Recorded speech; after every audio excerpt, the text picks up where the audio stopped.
I think, well, if I can't have Lloyd's job or Harvey's job, the next best thing would be Keith Morrison's job, because Keith had had the best of both worlds. He was a reporter 3 days a week and anchored the weekends. So you're not stuck behind a desk all the time, and yet you get that ego gratification and that satisfaction of having a broadcast that you're anchoring. Yeah. Are you stuck behind the desk? We know you're anchoring five nights a week, but... Well, I'm here, which means that I'm not. Right now. The deal I made when I went to Global was that I don't think an anchor should be stuck behind the desk. I think an anchor, you get stale. You don't know what's going on out in the world if you're stuck behind a desk. Yeah.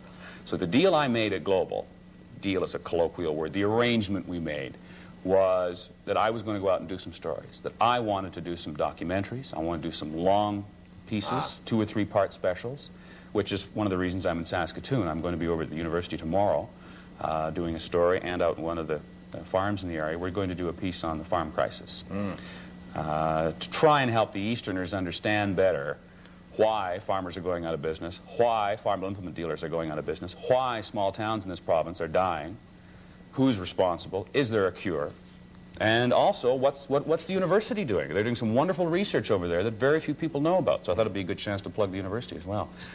Long answer to a short question, and that is that yes, I am getting off the desk, thankfully.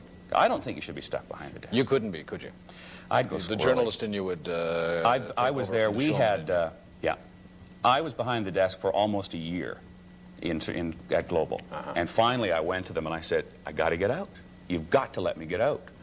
And we came to a really good arrangement, and they're allowing me to do that. Okay, now do a lot of the broadcasters who are, especially the TV anchors in the major cities in Canada, I find a lot of them do end up south of the border.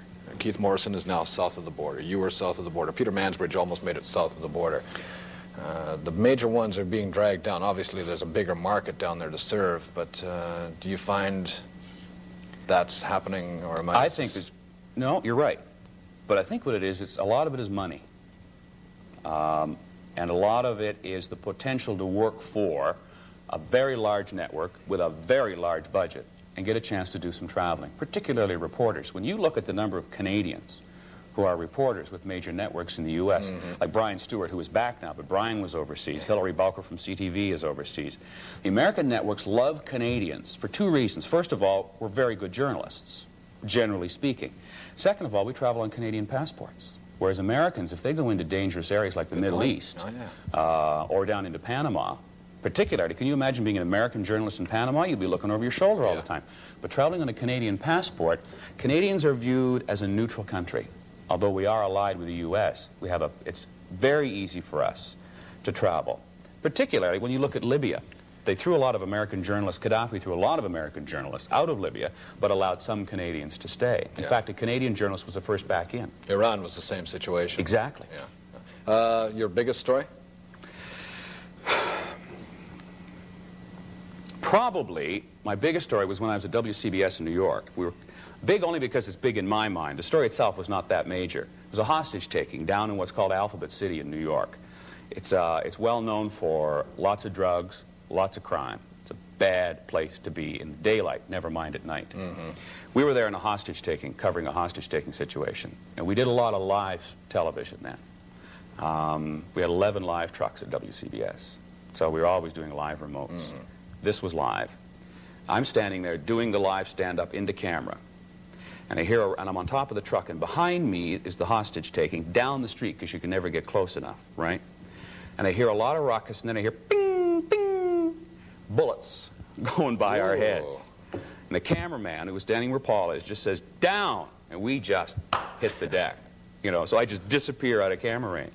But whoever the hostage-taker was apparently had come out into the street and was firing. And finally, the police just dropped him. They just shot him. But, I mean, you know, it's a dangerous place to be. Yeah. Have you done stories overseas? Have you done the I spent stuff, 2 weeks in Beirut, which is 2 weeks too many. Yeah? It's sad.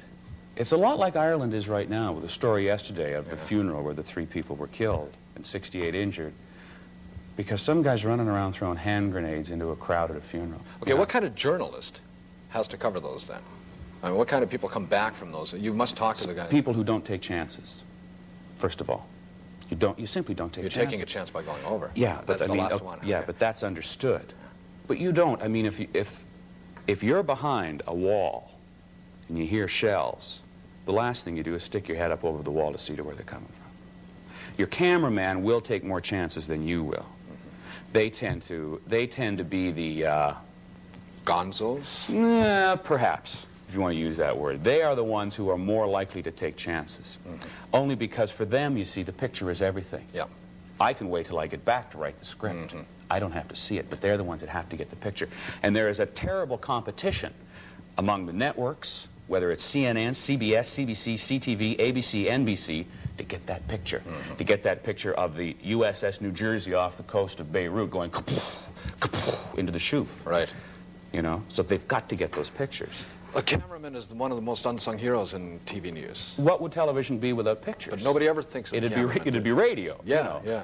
Yeah, but I mean, when you look at the pictures and you see them on your screens, you think, oh, that's interesting. Yeah. What you don't realize is somebody's putting his life in danger to get those pictures. I think more often than not, the people would relate the reporter to the camera better than the cameraman to the and there have been many reporters who have been killed. ABC's Bill Stewart was killed in Central America. There was a freelancer, an Australian, whose name I've forgotten. He was killed in Southeast Asia. Right. Oh, we don't hear about half of them. No, sure. No, you don't. But it doesn't happen that often. But when it does, it brings it home. You know, that these people are out there putting their lives on the line. Yeah, even at the local radio stations when we're working upstairs at CJWW and we hear about that sort of thing happening, everybody seems to pause and think about it for a minute. Is it true when people talk about the perception of TV anchormen that it is all show and little substance? Let's first talk about the United States and then let's move up north. But in the United States, the anchor people in the local TV stations, I don't think I'm talking mainly of the networks, but in the local TV stations, are they there? Are they credible journalists who are sitting at those desks? Most of them are in the major stations. Most of them have earned their wings. I can only speak for WCBS because that's where I was in New York. But most of them there work very hard to get to where they are. Some are there because they look good and because they sound good and because somebody else can always write the copy for them. Same story in Canada? No. I think, generally speaking, Canadian anchors are well-grounded journalists. I can't, well, that's a lie, I can't. I can think of one. I'm not going to mention names. I can't do that. Actually, there's two, now that you mention it. But that's, boy, I could get myself into trouble, but I'm not going to do that. Gee. At stations that are respected within the industry, they are well-grounded. Well-grounded.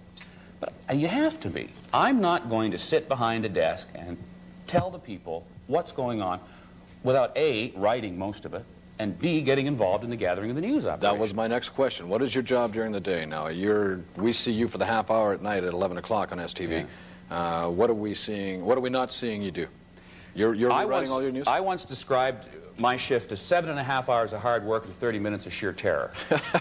I'm usually in the afternoon around 2.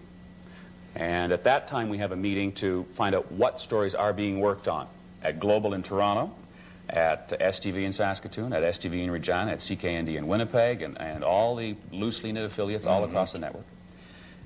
And then we continue through the afternoon to follow stories that are big stories, to see, do we want that one covered?